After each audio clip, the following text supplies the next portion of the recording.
நம் ஆண்டவர் இயேசு கிறிஸ்துவின் நாமத்தினால் மகிழ்ச்சியும் சமாதானமும் நம் அனைவரோடும் இருப்பதாக. எபிரேயர் 3:12-19 முடிய. அன்பர்களே, நம்பிக்கை கொள்ளாத தீய உள்ளம் வாழும் கடவுளை விட்டு விலகும்.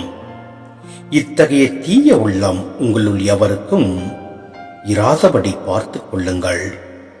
உங்களுள் எவரும் பாவத்தால் ஏமாற்றப்பட்டு கடின உள்ளத்தினர் ஆகாதவாறு ஒவ்வொரு நாளும் இன்றே என எண்ணி நாள்தோறும் ஒருவருக்கொருவர் அறிவுரை கூறுங்கள். தொடக்கத்தில் நாம் கொண்டிருந்த திட நம்பிக்கையை இறுதி வரை உறுதியாக பற்றி கொண்டிருந்தால் நாமும் கிறிஸ்துவின் பங்காளிகளாவோம்.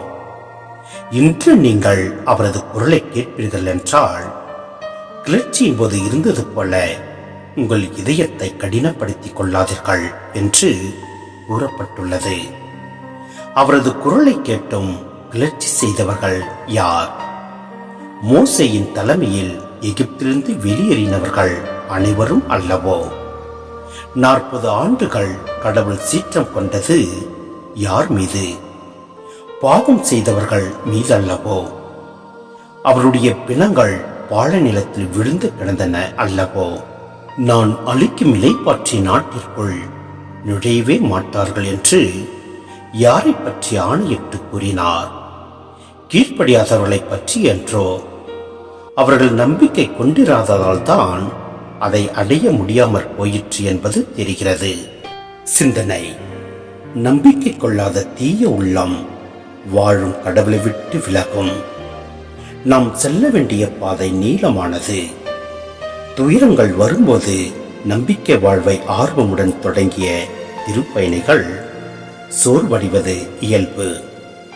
கிறிஸ்துவின் வார்த்தைகளால் தேற்றப்பட்டு நம் கண்களால் காண இயலாதெனினும் கடவுள் வாக்களித்ததை தொடர்ந்து நம்பிக்கையுடன் எதிர்நோக்குதல் அவசியம்.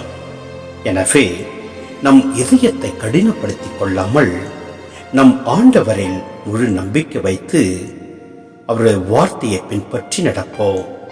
எல்லாம் அல்ல இறைவன் நம்மை நிறைவாய் ஆசீர்வதிப்பார். ஆமேன்.